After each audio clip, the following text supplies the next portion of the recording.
இங்க இருக்கிற நிறைய பேரு நடுங்கி போய்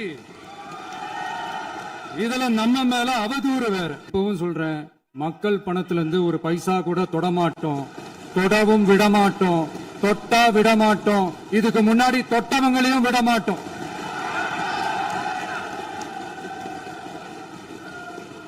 ஒவ்வொரு ஊழலா வெளியில வரும் போலயே, ஒவ்வொரு வேஷமா கலைஞ்சிரும் போலயே இங்க இருக்கிற நிறைய பேரு நடுங்கி போய் இதுல நம்ம மேல அவதூறு வேற. இப்ப புதுசா ஒரு வெப்பன் ஒண்ணு கொண்டு வந்திருக்காங்க. அது என்ன தெரியுமா? அவங்க தயவால தான் நம்ம ஆட்சி நடக்குதான். மக்கள் தயவால இந்த ஆட்சி நடந்துகிட்டு இருக்கு. மனசாட்சி உள்ள சக்திகளோட ஆதரவால இந்த ஆட்சி நடந்துகிட்டு இருக்கு. நாங்க தான் அனுப்பி வச்சோம் அப்படின்றாங்களே. அனுப்பி வச்சவங்களுக்கு மினிஸ்ட்ரியில இடம் கொடுத்தா ஏன் கதறீங்க? ஏன் இவ்வளவு கோபம்? ஏன் இவ்வளவு கதறல்? இதுல இன்னொரு முக்கியமான விஷயம், மார்க்சிஸ்ட் கம்யூனிஸ்ட் கட்சி நமக்கு ஆதரவு கொடுத்தது சுயேட்சையா எடுத்த முடிவுன்னு சொல்றாங்க. அதே மாதிரி இந்திய கம்யூனிஸ்ட் கட்சி நமக்கு ஆதரவு கொடுத்தது சுயேட்சையா எடுத்த முடிவுன்னு சொல்றாங்க. இதுல எங்க இருந்து நாங்க தான் அனுப்பி வச்சோம்னா புரியலையே. மக்களுக்கு நல்லா புரியும், எல்லாத்தையும் தெளிவா பார்த்துக்கிட்டு இருக்கிறாங்க.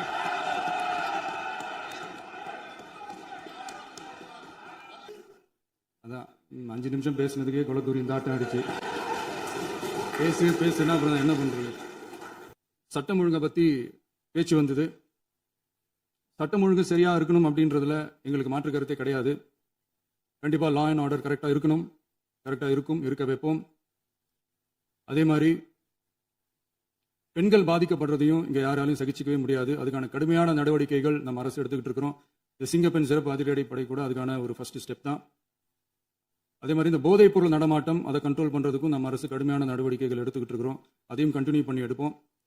மாண்புமிகு பேரவைத் தலைவர் அவர்களே, இப்ப நான் சொன்ன இந்த பிரச்சனைகள்லாம் 2026 போன மாசம் மே மாசம் 10ஆம் தேதி புதுசா வந்துடல. இதெல்லாம் பல வருஷமா இருக்கிற பிரச்சனைகள் தான், பல வருஷமா கண்டுக்காம விட்ட பிரச்சனைகள் தான். இன்னைக்கு எதிர்கட்சிக்காரங்க அதை பத்தி கேட்கும் போது எனக்கு அது அக்கறையா தெரியல, அவதூறு அரசியலா தான் தெரியுது, பழி போடுற அரசியலா தான் தெரியுது. இப்படி அவதூறு பழி போடுறவங்களை பார்த்து ஒண்ணு தான் கேட்கணும்னு தோணுது. அந்த 9-10 மாசமா நம்ம ஸ்டேட்ல சட்டம் ஒழுங்கு டிஜிபியே இல்ல. சட்டம் ஒழுங்கு டிஜிபியை போடுங்கன்னு சொல்லி எல்லாம் ஒஞ்சு போயிட்டோம். போன ஆட்சியில நடந்ததுக்கெல்லாம் இப்பதான் விடையை கண்டுபிடிக்கிறோம். நம்ம ஆட்சியில் இந்த போதைப் பொருள் நடமாட்டம் எல்லாம் தாறுமாறா அப்படியே பரவி கொட்டி கிடக்குது. இதெல்லாம் இனிஷியல் ஸ்டேஜ்லயே யார் கண்ட்ரோல் பண்ணிருக்கணும்? போலீஸ் டிபார்ட்மெண்ட் அப்ப யார் கையில இருந்தது? இத்தனை கேள்வி நம்மளை பார்த்து கேட்கறாங்களே, ஒரே ஒரு கேள்வி தான் நான் கேட்கணும்னு தோணுது. போலீஸ் டிபார்ட்மெண்ட்டை கையில வச்சுக்கிட்டே பிகினிங்லயே இனிஷியல் ஸ்டேஜ்லயே இந்த போதைப் பொருள் நடமாட்டத்தை ஏன் கண்ட்ரோல் பண்ணல? மனசாட்சி உள்ளவங்க இந்த பிரச்சனையெல்லாம் ஏன் நடக்குதுன்றது அவங்களுக்கே நல்லா தெரியும். இன்னைக்கு சட்டம் ஒழுங்கை பத்தி கேள்வி கேட்கக்கூடாது அப்படின்னா தாராளமா கேட்கலாம். இது ஜனநாயக அரசு, மன்னராட்சி எல்லாம் கிடையாது, மனசாட்சி உள்ள மக்களாட்சி. அதனால கேள்வி கேட்கலாம், எல்லாருக்கும் எல்லா உரிமையும் உண்டு. விமர்சனம் செய்யலாம், எல்லாருக்கும் எல்லா உரிமையும் உண்டு. ஆனா நம்ம ஆட்சியில் என்ன நடவடிக்கைகள் எடுத்திருக்கோன்றது தெரிஞ்சுக்கிட்டு அதுக்கேற்ற மாதிரி ஒரு நடுநிலையா பேசுனீங்கன்னா கொஞ்சம் நல்லா இருக்கும். சட்டம் ஒழுங்கை பத்தி யாருக்கு என்ன யோசனை இருந்தாலும், மக்கள் நலனுக்காக யாருக்கு என்ன யோசனை இருந்தாலும் அதை தாராளமாக சொல்லலாம். நம்ம அரசு அது காது கொடுத்து கேட்கும். ஆனா நம்ம அரசினுடைய நிர்வாகத்திறன் அதை பத்தி பேசுறவங்களுக்கு இந்த ஊரடிச்சு உலையில போட்டு ஊழல் மேல ஊழலா செஞ்சுக்கிட்டு அதுல இருந்து தப்பிக்கிறதுக்கு பேர் தான் நிர்வாகத்திறன் அப்படின்னு சொன்னா, அப்படிப்பட்ட ஒரு ஊழல் செய்யற நிர்வாகத்திறனை நம்ம அரசு ஒரு நாளும் செய்யாது.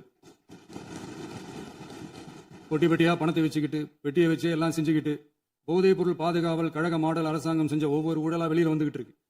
டாஸ்மாக்ல அது என்ன பேரு, பார்ட்டி ஃபண்ட் கட்சி நிதி அப்படின்ற பேர்ல அடிச்ச கொள்ளையெல்லாம் ஒண்ணா இப்போ கவர்மெண்டோட கஜானாவுக்குள்ள கொண்டு சேர்த்துக்கிட்டே இருக்கிறோம். மாண்புமிகு முதல் இந்த சமூக நீதி அரசுன்னு சொல்றவங்களை பார்த்து கேட்கிறேன், நம்ம பட்டியலின சகோதரர்களுக்கு எத்தனை அமைச்சர் பதவி கொடுத்தீங்கன்னு கொஞ்சம் சொல்ல முடியுமா?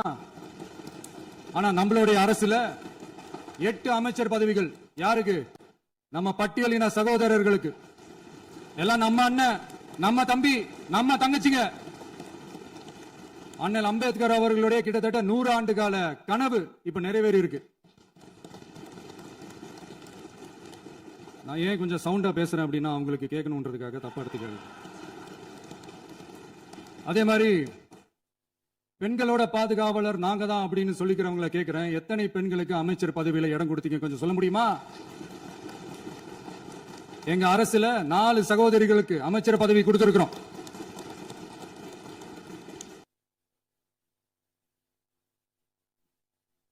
அதனால மக்களால் நிராகரிக்கப்பட்டு மக்களால் அகற்றப்பட்டவங்களுக்கு ஒண்ணு சொல்லிக்கிறோம், தப்பே செய்ய மாட்டோம், ஊழலே செய்ய மாட்டோம், நேர்மையா தான் இருப்போம், நியாயமா தான் இருப்போம் அப்படின்னு சொல்றவங்களால மட்டும்தான் கூட்டணி ஆட்சி அமைக்க முன்வரும். ஆட்சியிலையும் பங்கு அதிகாரத்திலையும் பங்கு கொடுக்க முன்வரும். ஊழல்லையே ஊறி போனவங்களால இந்த கூட்டணி ஆட்சியோ ஆட்சியிலையும் பங்கு அதிகாரத்திலையும் பங்கு கொடுக்க முன்வராது. மெஜாரிட்டி இருந்தாலும் தரமாட்டாங்க, மெஜாரிட்டி இல்லனாலும் தரமாட்டாங்க. கேட்டா ரெடிமேடா ஒரு பதில் ஒண்ணு வச்சிருப்பாங்க, கூட்டணி ஆட்சியை மக்கள் விரும்ப மாட்டாங்க. அதே மக்கள் தான் இப்ப அவங்கள பார்த்து சிரிக்கிறாங்க. நான் பதவி ஏத்த அன்னைக்கு கொஞ்சம் டைம் அவகாசம் கேட்டேன். எதுக்கு கேட்டேன்? நிதி நிலைமை எல்லாம் கொஞ்சம் மோசமா இருக்குது, அதெல்லாம் கொஞ்சம் சரி செஞ்சுக்கிட்டே படிப்படியா கொஞ்சம் கொஞ்சமா நான் கொடுத்த வாக்குறுதிகள்லாம் செயல்படுத்துவேன், அதுக்காக கொஞ்சம் டைம் அவகாசம் கேட்டேன். நான் ஏதோ வேற எதுக்காகவோ வேற யாருக்காகவோ ஏதோ அவகாசம் கேட்ட மாதிரி. அடுத்து இங்க சபையில இல்லாதவங்களை பத்தி பேச வேண்டாம்னு நினைக்கிறேன். இங்க நம்மளை பத்தி அவதூறு பரப்புறதோட மட்டும் இல்லாம இப்ப நம்ம மக்கள் மேலேயும் அவதூறு பரப்ப ஆரம்பிச்சிட்டாங்க. மக்கள் நமக்கு ஓட்டு போட்டது தப்பான், குடும்பமா நமக்கு ஆதரிச்சது தப்பான். இது இப்ப இல்ல, நான் சொல்றது எம்ஜிஆர் அவர்கள் காலத்திலிருந்தே. அப்பவே அவர் ஜெயிச்சப்போ அதே மக்களை தப்பா பேசுறது. மக்கள் என்ன பண்ணிட்டாங்க, எம்ஜிஆர் என்ன பண்ணிட்டாரு, எம்ஜிஆர் என்ன இது பண்ணிட்டாரு. 50 வருஷமா ஒரே டெக்னிக்கா. டெக்னாலஜி எல்லாம் மாறி வேற எங்கேயோ போயிட்டு இருக்கு பஸ். இதுல கொஞ்சம் டெக்னிக் ஆச்சு கொஞ்சம் மாத்தினா கொஞ்சம் நல்லா இருக்கும். அதனால மக்களுக்கு யூஸ்ஃபுல்லா இருக்கிற மாதிரி இந்த ஆக்கப்பூர்வமான கருத்துக்களோ ஆக்கப்பூர்வமான யோசனைகளோ இருந்தா சொல்லுங்க, அதை நாங்க டெஃபரெண்டா எடுத்துக்கிறோம். ஆனா அதை விட்டுட்டு இந்த நக்கலு நையாண்டி சம்பந்தம் இல்லாத பேச்சு இதெல்லாம் பேசிட்டு அப்புறம் முதல்வர் பதில் சொல்லல, முதல்வருக்கு பதில் சொல்ல தெரியல அப்படின்னா அப்புறம் என்ன சோஃபா மாடல் ஆட்சியா? அது என்னன்னு புரியறதுக்கே எனக்கு ரொம்ப நாள் ஆச்சு. இந்த sofa set, table chair, teapoy, furniture பிசினஸ்லாம் வேற எங்கேயா வெளியில போய் பண்ண சொல்லுங்க. அப்படி அந்த பிசினஸ் தான் பண்ணணும்னா நிறைய பிசினஸ் பண்ற மாதிரி வெளியில போய் பண்ண சொல்லுங்க, எங்க சட்டசபைக்குள்ள வேணாம். அதனால ஆக்கப்பூர்வமான கருத்துக்கள் இருந்தா சொல்லுங்க, டெஃபினட்டா அது சரியா இருந்தா நாங்க ஏத்துக்கிறோம். எனக்கு ஒரு குட்டி கதை ஒண்ணு ஞாபகம் வருது, சொல்லாமா? ஒரு ஊர்ல ஒரு பெரியவர் வெயில் ரொம்ப ஜாஸ்தியா இருக்குன்னு சொல்லிட்டு கண்ணுக்கு மேல கை வச்சுக்கிட்டு இப்படி சுத்தி முத்தி தேடிக்கிட்டு இருந்தாராம். அப்ப கூட இருந்த ஒரு சின்ன பையன் என்ன தேடுறீங்க அப்படின்னு கேட்டானா. அதுக்கு அந்த பெரியவர் சொன்னாரா, அது ஒண்ணு இல்ல தம்பி, உங்க அப்பா எங்கதான் இருப்பாருன்னு சொன்னாங்க, அதான் தேடிக்கிட்டு இருக்கேன், எங்க உங்க அப்பாவையா காணோம்? இல்ல அந்த எங்களுக்கும் நக்கலா நையாண்டியா சம்பந்தம் இல்லாத குட்டி கதை இதெல்லாம் எங்களுக்கும் பேச தெரியும். அந்த கதையில பெரியவர் அப்படி சொன்னாராம், தப்பா எடுத்துக்காதீங்க. அந்த கதையில பெரியவர் அப்படி கேட்டாராம். அதனால யாரும் இங்க டென்ஷன் ஆக வேணாம். அதனால இன்னொரு இந்த என்னுடைய உரையை முடிக்கிறதுக்கு முன்னாடி போயிட்டாங்க, பேசலாமா? உங்க கருத்துக்களை நீங்க முழுமையாக மன நிறைவோடு பேசலாம். டிவியில் பார்த்தோம். சரி, அதான் 5 நிமிஷம் பேசுனதுக்கே கொலக்கூரி இந்த ஆட்டம் அடிச்சு பேசுனா அப்புறம் என்ன பண்றது? கடைசியா நான் இந்த உரையை முடிக்கிறதுக்கு முன்னாடி ஒரு முக்கியமான ஒரு விஷயம் பத்தி சொல்லணும். ஆளுநர் உரை அன்னைக்கு இந்த தமிழ் தாய் வாழ்த்துக்கு அப்புறம் தேசிய கீதம் பாடினது தப்பு, தேசிய கீதம் 2 முறை பாடினது தப்பு, அப்படி ஒரு நிகழ்வு இதுக்கு முன்னாடி இந்த சட்டசபையில நடந்ததே கிடையாது, அந்த மரபே மாத்திட்டீங்க, இப்படி ஒரு பெரிய ஒரு போர் மாதிரி எதிர்கட்சியை சார்ந்தவங்க எல்லாம் சொன்னாங்க இல்லையா? அந்த மாநில உரிமை போராளிகளை, அந்த மரபு காக்கிற உரிமை போராளிகளை ஒரே ஒரு கேள்விதான் கேட்கணும். 2021 ஆகஸ்ட் 2 ஞாபகம் இருக்கா? Centenary celebration of Tamil Nadu legislature. அந்த ஃபங்க்ஷன்ல நம்ம முன்னாள் முதலமைச்சர் கருணாநிதி அவர்களோட கலைஞர் அவர்களுடைய கலைஞர் அவர்களுடைய புகைப்படத்தை மாண்புமிகு குடியரசுத் தலைவர் திறந்து வைக்கிற ஒரு ஃபங்க்ஷன். அந்த ஃபங்க்ஷன்ல national anthem followed by Tamil Thai Vazhthu அப்படின்னு அறிவிச்சது ஞாபகம் இருக்கா? அதாவது தேசிய கீதத்துக்கு அப்புறமா 2வது முறையா, நோட் திஸ் பாயிண்ட் மாண்புமிகு பேரவைத் தலைவர் அவர்களே, ப்ளீஸ் நோட் திஸ் பாயிண்ட். தேசிய கீதத்துக்கு அப்புறம் இரண்டாவது முறையாக தமிழ் தாய் வாழ்த்து பாடப்படும் அப்படின்னு சொன்னது ஞாபகம் இருக்கா? அதுவும் முத்தமிழ் அறிஞர் அப்படின்னு சொல்ற நம்ம கலைஞர் அவர்களுடைய அந்த புகைப்படம் வெளியிட்டு விழாவில் அவர் இருந்த இதே சபையில தமிழ இரண்டாவது இடத்துக்கு தள்ளினது யாருன்னு ஞாபகம் இருக்கா? அது மட்டும் இல்ல, அந்த தேசிய கீதத்தை நாட்டுப்பண் நேஷனல் ஆந்தம்னு சொல்லி அதே ஃபங்க்ஷன்ல கடைசியா ஃபங்க்ஷன் முடியும் போது செகண்ட் டைம் தேசிய கீதம் பாடினதும் ஞாபகம் இருக்கா? இதே அவையில் தான், அது அவை குறிப்பிலும் இருக்கிறது, இதே அவை தான் நடைபெற்றது. இந்த தக்க நேரத்தில் இந்த ஆதாரங்களை அளித்த மாண்பு முதல்வர்களுக்கு நன்றியை தெரிவித்துக் கொள்கிறேன். டவுட் இருந்தா இந்த புக்கை பார்த்து தெரிஞ்சுக்கலாம். அதனால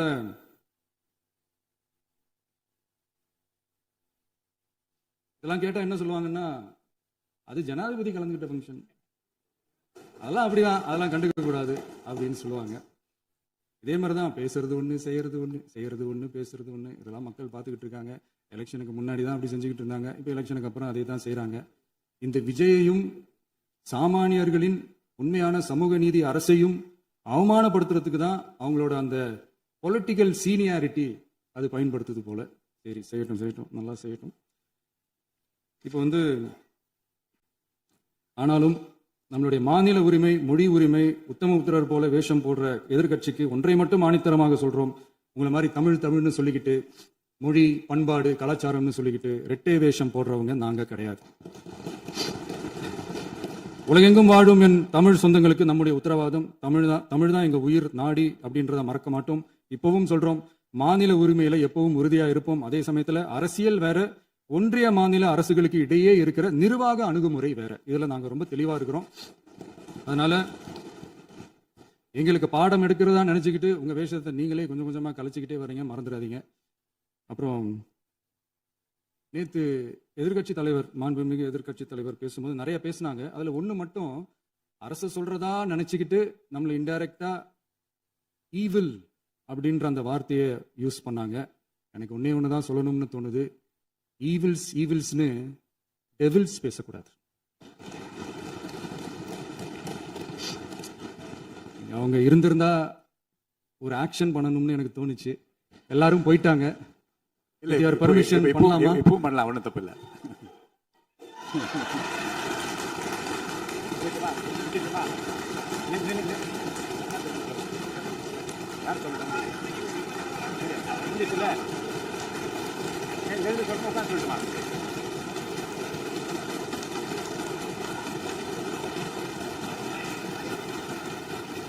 விவாதம்